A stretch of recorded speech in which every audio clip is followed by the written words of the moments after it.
Hello mga Lodi! Welcome to my YouTube channel, Boy Kambing. Na ngayon po is ating pagtutunghayan ang pangungupay ng ipil-ipil. Para po sa mga hindi pa po nakakaalam, ito po ang itsura ng ipil pag maliit.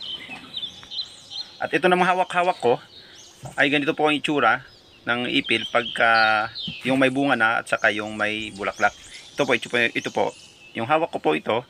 Ganito po ang itsura ng bunga. Yan. At saka yung bulaklak niya.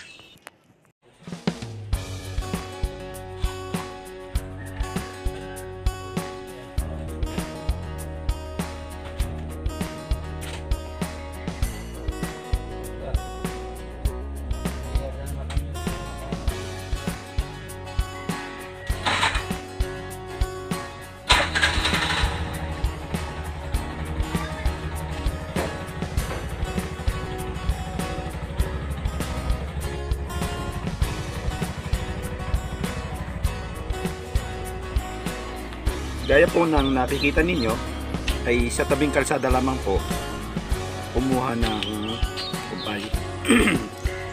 So ang ibig sabihin po nito na ang ipil-ipil ay tumutubo po kahit saang lugar dito po sa Pilipinas.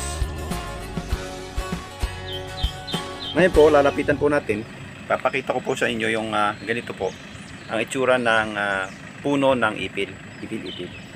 Nalaki po ito at magandang gawin po itong furniture. Yan. At ito po, maganda po siya. Ito. May bulaklak na. O yan. Tapos yan, may bunga. Ibig sabihin po ito ay magulang. Bale, gustong gusto po ito ng mga alaga po nating mga kambing. Yan. Experience ko po ito, yan, ay mas gusto po ni kasi ng kambing kainin yung magugulang na ito, yan, kagaya niya. Ayan, ito may bunga, pati po yung bunga kinakain ho niyan, kaysa sa doon sa mura. Ayan, siya po ang bali siya po ang aking father-in-law, masipag po ang tatay. Ayan, siya po ang nag-aalaga pag wala po ako. Yan. Ito po ay sa tabing kalsada lamang po ito. Yan.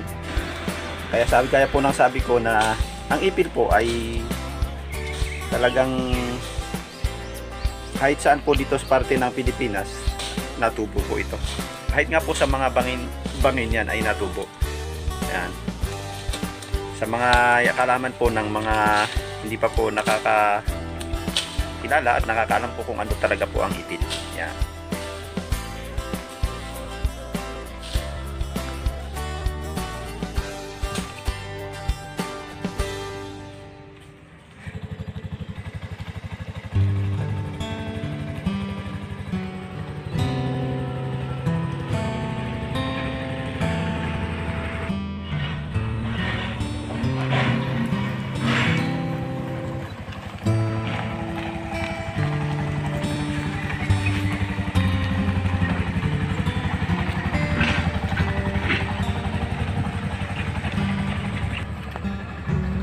So ito na po sa wakas, nakauwi na po kami. Yan. Tatay po ang nag-drive.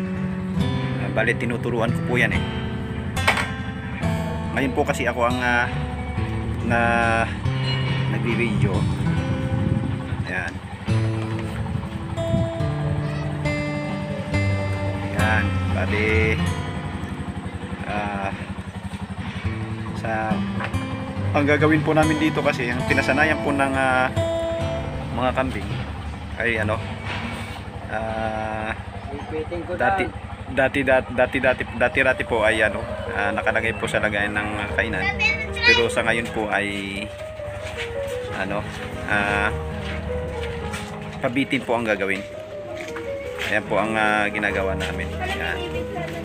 Ayan, kita naman po ninyo ang nag-aabang na yung mga alaga po natin. Nandun pa lang po kasi yun sa gate. Ay ano na yaho yan. Atat na ho yung mga yan. Yan. nasanay din ho sila dyan sa paganyan. Pero pag po ay naulan, doon po sila sa pakainan po nila.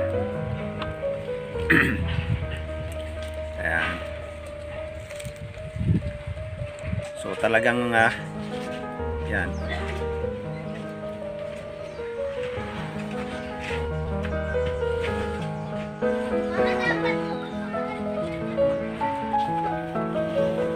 Ito yan. Halimbawa yan, ibibitin po din yan, ibibitin din ho yan. Yan ho sa pakainan ho na yan, sa tabi ho ng tatay. Pag ho yan inaulan, kaya ho dinagyan ho yan ng bubong para pag naulan ay dyan po ipapakain sila. O di kaya doon mismo sa kulungan, may pakainan po sila doon sa gilid, bawat po isa. Yan. Yan.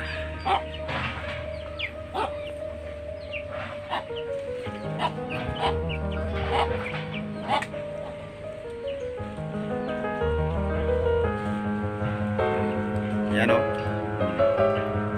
Bali yung isa, itong isang malaki, buntis po kasi ito. Yan, nanunuwag. Buntis po kasi yan, buntis. Yan. Yan, buntis po kasi ito. Baka mga anak po by this January, inaabangan po namin. Ito po ang nakabuntis sa kanya ito. Yan, malaki. Antayin ko kung ano po ang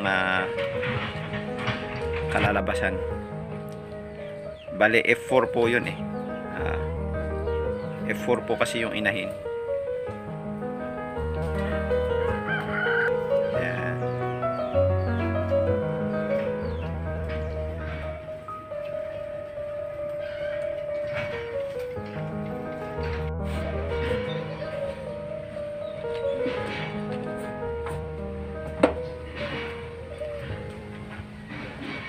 Bali po mamaya ay amin pong ipapakita sa inyo yung kung ano po ang itsura ng buto o binhi ng ipil.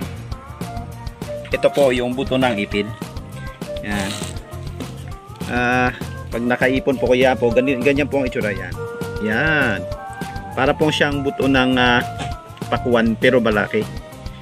Yan, halos po kasi laki ng buto ng pakuan. Malaki po sa buto ng pakuan. Yan, para po sa kaalaman ng hindi po nakakaalam. Yan.